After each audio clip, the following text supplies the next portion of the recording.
What's going on, family? Welcome back to the second episode of Next Up. Now, I really loved how you guys showed us love on our first episode as we interviewed musical artist Za Soul. But for this episode, we're dipping into a different realm than music. We're actually going to be dipping to the world of film and fashion as we interview one of Tallahassee's best young creatives. Now, I go by the name of Jay Lloyd, and for this episode, before I gift y'all with it, I need y'all to do me a favor. You see that little subscribe button down there below? Go ahead and tap that, and also tap that bell next to it too, so you can stay up to date on what we're giving y'all here on YouTube. But also, please follow us on Instagram at nextup.famu, because that is where you're gonna be seeing most of our content going to. So join our Instagram family, please. Now for today's episode, we're sitting down with a multi-talented producer, filmmaker, and designer who's making waves in the industry. With the upcoming HBCU-based feature film In the Chateau, his visionary storytelling brings a compelling and ambitious identity to campus life. Directed and produced alongside Dacari Taylor, the film is set to be shown here at Lee Hall on FAMU's campus. Beyond the big screen, he's also the creative force behind Ylor Clothing, a brand dedicated to refining casual wear and pushing fashion forward. Today, we're diving into his journey, and we're gonna find out where he's at now and where he's going next. Without further ado, allow me to introduce you all to our first guest. What's up, everybody? My name is Dacari Taylor. I'm a native of Frenchtown, Tallahassee, Florida. And like you already said, I am the writer, director, and producer for In the Chateau. I'm the creator of Ylor Clothing, and I'm next up.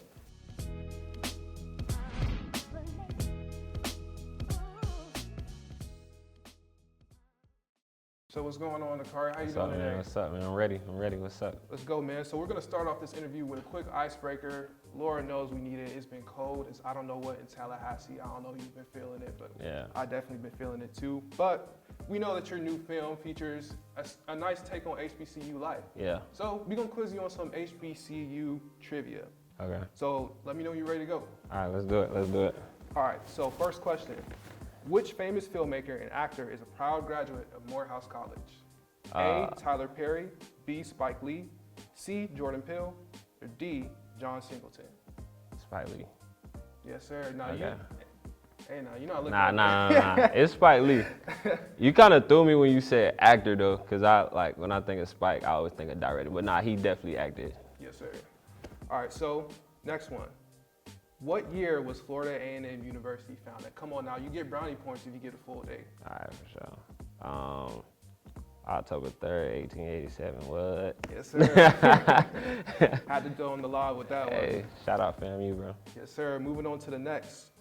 Which was the first historically black college or university in the United States? A, Howard University, B, Spelman College, C, Cheney University, D, Tuskegee University. It was Cheney. Yes, sir. All right, for sure. Cheney University founded in 1837. Now for the last one, we're gonna see if you get this one right. All right, for sure. Which HBCU marching band performed at the Super Bowl in 2007 with Prince? A, Grambling State University, B, FAMU, C, Jackson State, D, Southern. Man,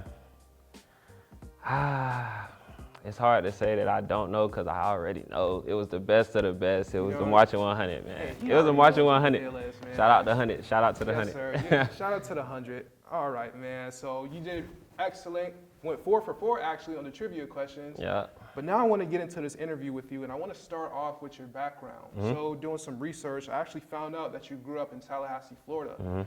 And I think that this is a city that doesn't necessarily get a lot of credit for the arts that it brings to the table. I actually did a documentary about jazz, and you're a filmmaker too. So just growing up in Tallahassee, what are some of the ways that the city played a role in to your creative mind? I definitely feel like for me, a lot of people say Tallahassee is boring. I feel like Tallahassee kind of shaped my personality in the sense of, you don't need a whole lot to make something out of nothing. You know what I'm saying? For me, it's always been about, I grew up with 3 other siblings, so we make fun out of what we have, and it's not like, oh yeah, we finna go to the amusement park this weekend. It's nah, we outside doing stuff, we making, like I said, fun of what we got. And relatable. Yeah, you don't really know what you're missing out on until other people tell you, bro, we got this in our city and that. I'd be like, dang, y'all got all that? So that was I think that really helped shape my mindset when it came to creativity and just always envisioning stuff. Like sometimes you bored, you just kind of, envision certain things, like, and that's where like a lot of the creativity came from. Yes, sir. So when you talk about those creative experiences you had, can you be more specific? Like what specifically were some memories that you can have of times where you displayed that creativity that you have? That's a good question. So I would say like some of my early memories of like my creativity is like my older brother is 7 years older than me. He taught me a lot when it comes to, things that he was interested in. He's interested in music, anime, different things of that nature. So he actually like with Play-Doh and stuff, like this is crazy. Like he used to know how, like he can draw really, really good. Like my older brother is probably like the standard for creativity in my eyes. But like he used to make, if it was like a cartoon character I like, he would make it out of Play-Doh. And the Play-Doh, like it used to come with like a plastic sculpting thing, and he could like make anything out of the Play-Doh. So even with that, having toys and different things and making my own stories with my toys, like crossovers, like you got like Ben 10 crossing over with somebody else, you know what I'm saying? So like that was like early on elementary school when I was like doing stuff like that for sure. That is extremely relatable because me and my brother were the exact same way. Except for me, I was a big wrestling guy growing up. Okay, for sure. No, I wasn't into wrestling. I would never got into wrestling, but I used to come to school and everybody used to be talking about it. Yeah, that's where a lot of my like passion for storytelling came from, is watching that program. I can see that though. I can see that for sure. But moving on, were there any like mentors that you saw in your community who were kind of pursuing the same lane that you're pursuing now, who were into filmmaking and maybe fashion design, or was it just like your older brother? Creative wise, nah. And it's just something in the past like 2 years that I really took off with.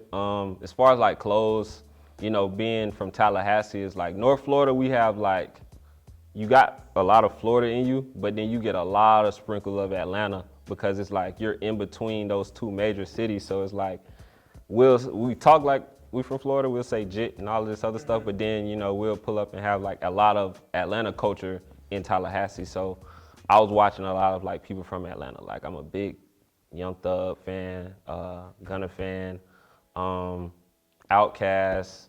I mean, let's go on and on. Atlanta's just, yeah. You heard it here, folks. Atlanta, trendsetters. If you didn't know, Atlanta for sure. I'm from Stone Mountain, Georgia, so I'm not too far away from Yeah. I spend a lot of time in the city. Yeah, I give credit where credit due. Yeah. Yes, sir. Appreciate that, because a lot of people won't. Yeah. Yeah. But I know you went to Leon High School here. So what were you into while you were in high school? Were you also joining clubs that were geared towards with like your creativity? Actually, bro, in school, high school, I was really like to myself. Like, I had friends and like, I played basketball. That was it. All I knew was basketball. Like, I was realistic. Like, I'm probably not going to the NBA, but I can make it overseas. So that was like my mind. Like, I'm gonna go play basketball overseas for sure. So like, that was just always me. I always worked out every day. I'm working out for hours every single day. Like, work ethic. So that was like what my life was like all through high school. And it wasn't anything else that I was doing, no film. I always liked clothes, but I wasn't making clothes, nothing like that. So, yeah. That's a perfect segue into what I actually want to talk about next, which is your journey here at FAMU. So I know that you played basketball when you were in high school. You actually played basketball here at FAMU too. Yeah. When you were going into college, how much was being able to play on a basketball team weighed into where you were going? And also, did you think about maybe going across the tracks and playing at FSU before you came to play at FAMU? Yeah, so in high school, my mom had me in the care program at FSU. My older sister went to FSU, and I was like, I didn't really know where I wanted to go. My senior year, I ended up breaking my foot, missed the whole senior season. So like the opportunity to really like, push to get more highlights and stuff done for, huddle and all of that stuff, that just went out the door. So I was like, okay, I guess I'm gonna be in town, but the passion never left. So from there, it was like, what am I gonna do? I guess I'll apply to FSU like my sister, try to get in the care program. Denied. Like, I got denied. I was like, oh, dang, I guess I ain't going to FSU. So then I was like, I had a mentor that, saw a lot in me, and he told me he was going to help me get into FAMU. I got into FAMU, went to the ASB program. For anybody that goes to FAMU, I definitely suggest like the ASB program. It's a great program for like students that's coming in, helping with transition. You learn the campus early, and you make friends early on too. Everybody that's in the ASB program, we love the program that we was in. Shout out to Miss Pollock, she was over the program at the time. But from there, it was just like I always wanted to play basketball. I didn't know, when I was gonna do it. I know I was gonna try to figure out how to try out for the team. My freshman year, I was still recovering from my foot injury, doing therapy, but I worked out every day, same regimen. I would go to class, and after class, I would work out in the morning. I would go on the track by myself, work out, and then I'd go through class, and then in the afternoons, I would walk to the FAMU rec, and I would find me a goal by myself. Everybody else would be playing pickup. I'm working on my craft, like I would just be crafting. And sometimes I would play pickup just to like work on it in game, but majority of the time I was just working out dolo. And then my sophomore year came around, and I ended up walking on. All right, that's awesome. So I think what I'm hearing is that you and your love towards basketball actually taught you a lot of discipline that you use now in your career too. Yeah. Now, I'm interested in knowing, how was the basketball team when you were playing? Mm-hmm. Like, was it a talented team? Were you one of the better players on the team? Actually, no, I was a walk-on. So, and also during that time, like I was dealing with a lot of like health issues with my family and stuff. So I made the team, and probably like a week into practice, I got pulled away from the team. My mom ended up having some health discrepancies. So I was away from the team for maybe like 2 weeks. By the time I come back, they're already kind of in rotation, and my confidence wasn't there as a player as well, and it showed in my game. And a lot of times in practice, I would have good practices and I had bad practices, and it is what it is at that point. Especially being a walk-on, you got to be consistent. So the consistency wasn't there for me as an athlete, but the team overall, great team. We went undefeated at home for the first time since it was like 86 or something like that. And that was 2019, 2020 season that we went undefeated at home. I believe we were on academic probation, so we couldn't go to the playoffs for something that took place like years before us. Wow. But yeah, that team, Naj Reed, MJ Randolph, Cam was on the team. One of the bigs was E. It was a really good team. Nonetheless, it was probably one of the best teams that they had in the past couple of years, but just couldn't go to the playoffs. So we know FAMU is known for having a rich culture. Mm-hmm. What about the culture did you take after you graduated with you? Wow, that's a good question. That's a really good question. I think like the biggest thing is just having pride in yourself, and making sure that as much as you don't want people to play with your name, don't play with your own name. So that comes with with the actions that you take in life. Like, make sure you're not playing with your own name. Make sure that your actions line up with who you want to be and who you want people to see you as. So I think that's something that was really, really big at FAMU, and I can really say like there are a lot of people from all areas, all the way down to the custodians, that like really show love. Like, it's some people that you see all the time that they're the nicest people, man. Like, FAMU has some of the nicest staff that you've ever seen. Like, the people are just genuinely nice, and they really care about you. So like that's something that I take with me. Yeah, that's beautiful to hear, man. Hey, he just dropped the bar for y'all. Yeah, for sure. So moving on, I want to talk to you about your upcoming film, Mm-hmm. major project that a lot of people on campus, there's a lot of buzz about the premiere next month of your film, In the Chateau. Mm-hmm. So just tell us about what inspired you to create it. Was there a specific moment that you had on campus? Because we know the film takes place around the HBCU. Was there a specific moment during your time here at FAMU where like, boom, fireworks just went off in your brain? Honestly, I wouldn't say it's just like a specific moment. How everything really played out, it was my graduating semester, and I was able to pledge the beta new chapter of Alpha Phi Fraternity Incorporated. I was the president at the time, and my vice president, Christopher Hobbs, he just kind of came to me, it was just random, because I was trying to figure out what I wanted to do. I graduated health science, and I knew I didn't want to do that. He just randomly told me like, man, you should try shooting a movie. Granted, we have pro fights like Will Packer, Rob Hardy, Terrell Whitley, these guys that are in the film industry, CJ Faison, these guys that do film. And it's just kind of like, I was like, let's shoot a movie. That was random. Like, he's like, no, you creative, man, like whatever. And, I try to remember that sometimes you can't always rely on what you see in the mirror. You have to rely on what other people see in you, So that was something that I was like, okay, I'm going to try to shoot something and see how it came out. We shot what we shot, and I started writing the movie. From there, while being a creative, you also got to be a businessman. So from there, I was like, okay, I know nothing about cameras, I know nothing about movies, I know nothing about fundraising for real. So let me start trying to find people that do.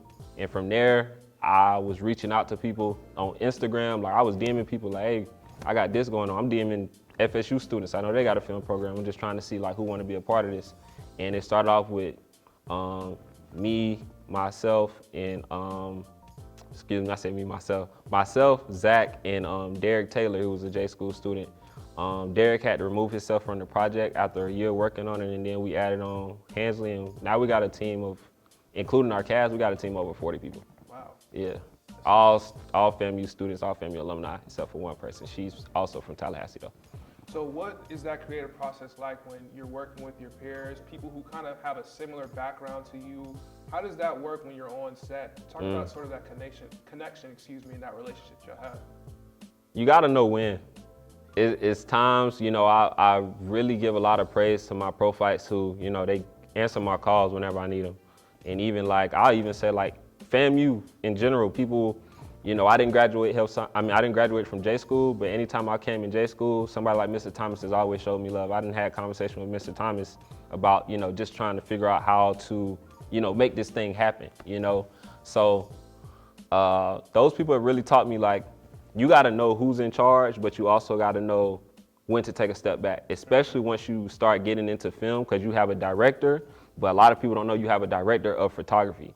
My director of photography is Smooth Hansley. He knows a lot about film. He knows a lot about lighting. He knows a lot about directing. He's done a lot of individual projects. So it's like, how do we make this thing work while we're on set together? And there's a healthy boundary line of like, hey, this is where Dacari resides and this is what Dacari says. And then it's like, okay, Hansley feels this way and maybe we should do it like this. So it's like, you just gotta know when, bro. You can't come in with an ego. Like, I can't be like, I started this and this, like, nah, like, we all in this together. And that's what I tell them all the time. Like, this is our project. This is us. Everybody that's in it, this is our project. So let's make it happen. I think it's nice to not let that ego get in front of like the vision of creating that film too, because oftentimes it can't. You hear it a lot in Hollywood. There's crazy stories out there. But speaking of crazy stories, were there any specific stories that you had on FAMU's campus that made their way to the film? Now you don't have to spoil, but were there any?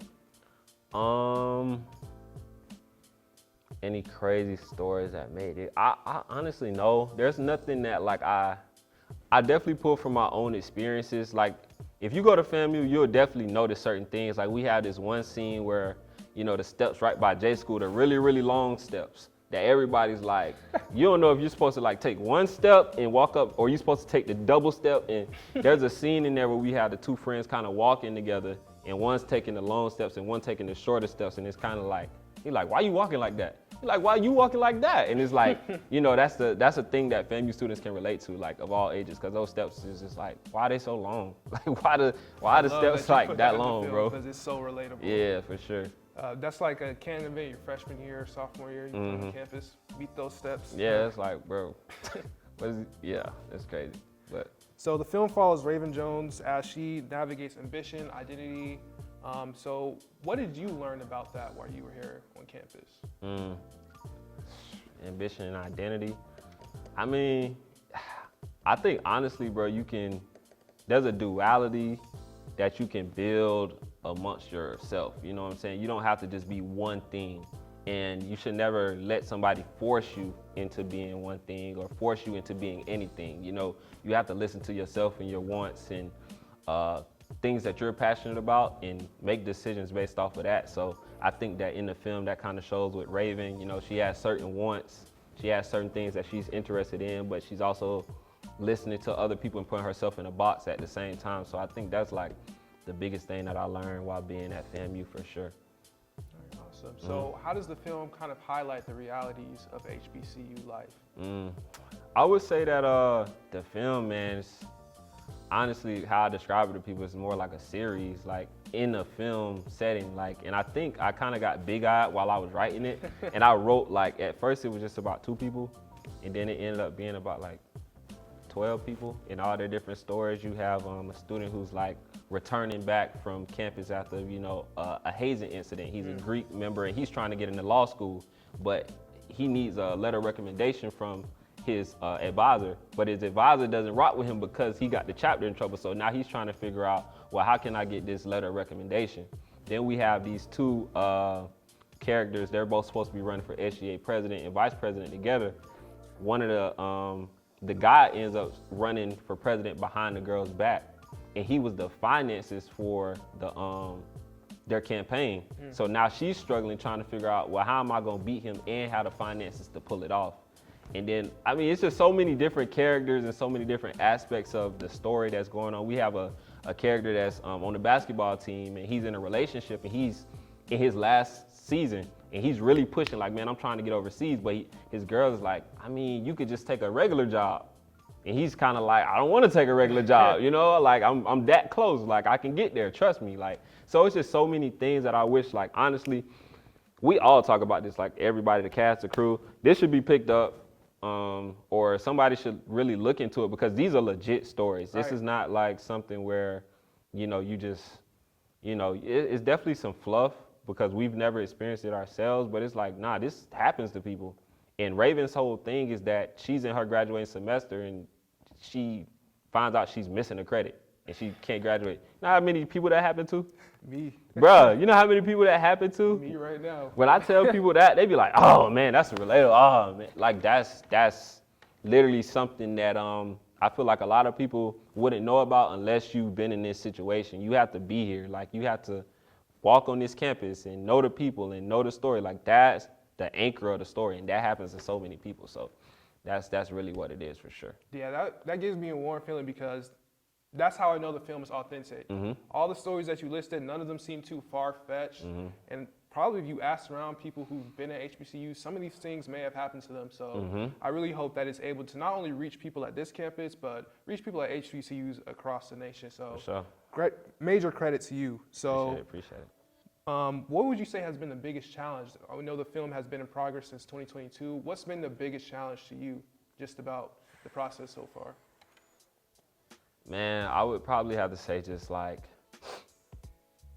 I've never lost faith, but you have to definitely understand that nobody's getting paid to do what they're doing. So when nobody's getting paid, the energy and the commitment can be different, and you have to sell the vision to people. As a businessman, as a leader, as, the person that's started things up, you have to sell the vision to people so they can see where we're going.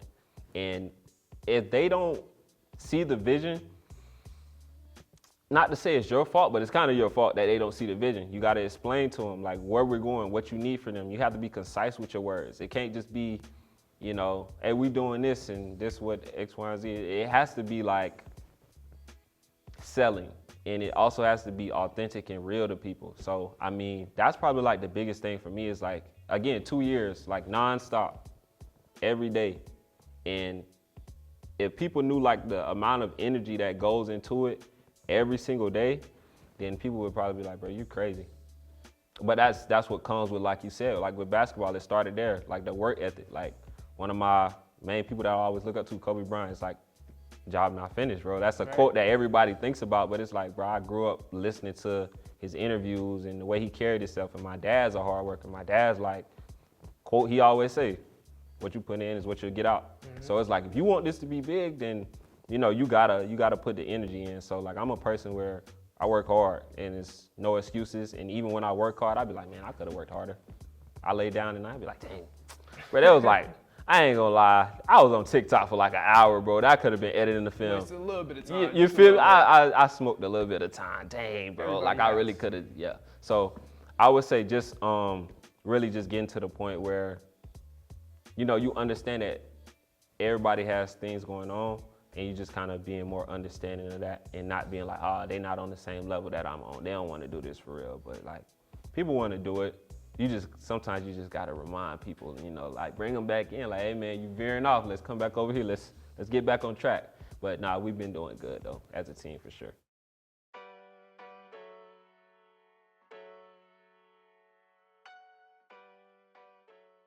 So we know that you have a clothing brand. Is that one of the pieces? Yeah, this a jacket that I made for the actual film. You can see it says in the Chateau right here, and then on the back it says French Hill University, which is the name of the school in the movie. Right. Yeah. So just talk about how an idea for this film eventually translated into clothing. Got you. Honestly, it's about being strategic. You know, I always like clothes, and then from there, it was like I started up my clothing brand. It was originally called Blue Sight. From there, I wanted to switch it up, something that I pulled a piece of my last name being Taylor, just took the TA off and changed it to Ylor. Hey, that's, yeah. I was gonna ask you what the name meant. That's really cool. Yeah, Ylor. So I mean, for me, it's about building a business, about building a company, not just a clothing brand. So I want to build something up that, you know, God willing, I can pass it down generations and generations, and this can be a source of income for my family. So I definitely wanted to use our name in it. And then from there, it was kind of like, man, like, we're trying to figure out how to market the film. And it's like, you know, where do we go from here? I think that from there, it was like, you know, trying to work on the business savvy side of my life. It was just like, well, I got the clothing brand. I got, you know, a certain amount of money set to the side for that. Why not use that and actually design pieces that, you know, can be used within the film and, you know, help promote the film. So, you know, people see like French Hill University across the back. It's kind of like French Hill University. Like, I've never heard of that school. And it makes people ask questions for sure. Yeah, I love that idea too, especially the way it's kind of promoted on Instagram too. Sort of the photo shoots that you have for it seem like they're all school inspired. So yeah, it's always been a dope idea to me. So appreciate it. Yep. How did your background in filmmaking kind of help you with your approach to designing clothing? Is it like, did you take anything from that too and translate it to like fashion design? I would say that it's kind of more so like the marketing. Like once you actually have an understanding for like film, from the cameras to the color grading to the lighting to the music to, it's like you can kind of build a world around what you're trying to do. You know, a lot of people don't know how to communicate through, you know, their marketing, you know, and that's like the biggest thing that I'm trying to work on now. That's why it's like when you have like really, really good ideas, sometimes it's like, dang, like I want to make sure this is right. And it can be like stunting, you know, like it stunts your growth a little bit because it's like, I want to make sure this right, but you know, putting it out is honestly like the best thing. So for anybody that's like just doing something, bro, honestly, just put the work out. Like after you give it a certain amount of time and a certain amount of energy, just put the work out. That's really what it comes to. All right. So if you could describe the aesthetic of this brand, how would you describe it? That's a good question. I'd probably say like vintage.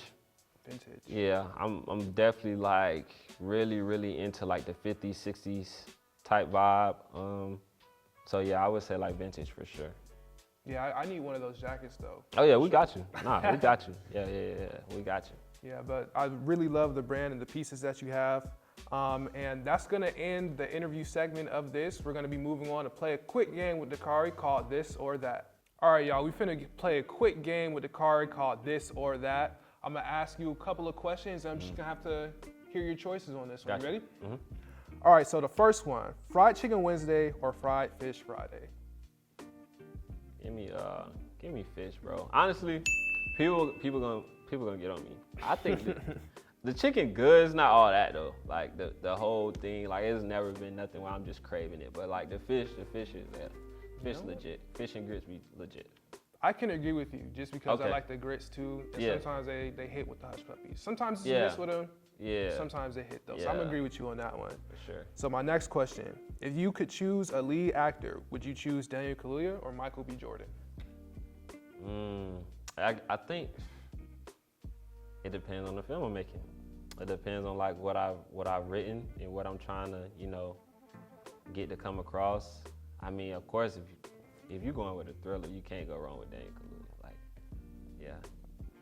yeah, it just depends on the film I'm making. But if I just had to choose one, probably Michael B. Because the girls will come out to see him. Like I know we're gonna be all right in the box office. Like the girls are gonna come out to see him. Nah, he just called y'all out though. Yeah, y'all gonna come out. It don't even matter what y'all like. It don't even matter what he acting about. They're gonna come out to see him. For sure. Yeah, for sure. Hey, I can't blame you on that one. Yeah. Now, if you had to pick one ambassador for Ylor Clothing, would it be A$AP Rocky or Lil Yachty?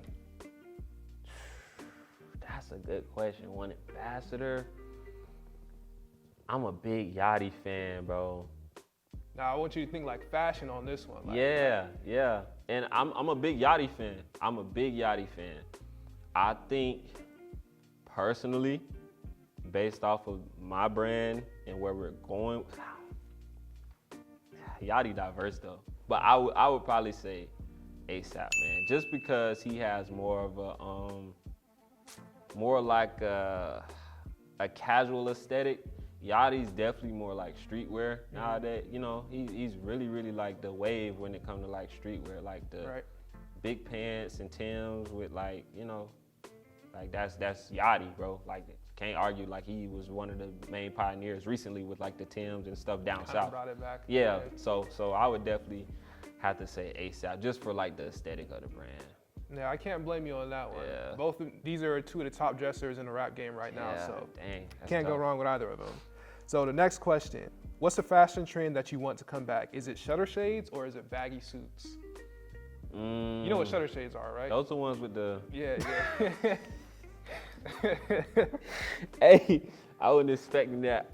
Shutter shade, nah. We can go baggy suit, man. I can't do the shutter. I got a picture of me in 5th grade with like, we can't do I can just imagine, you know, like Kanye and those dudes with the shutter shades and stuff. With the mohawks and designs on this. That was a crazy time. Crazy era right there. Missed it a little bit, just a little bit. Yeah, that was crazy. All right, so if you had to wear one color for the rest of your life, would it be orange or would it be green? Orange or green? Probably green.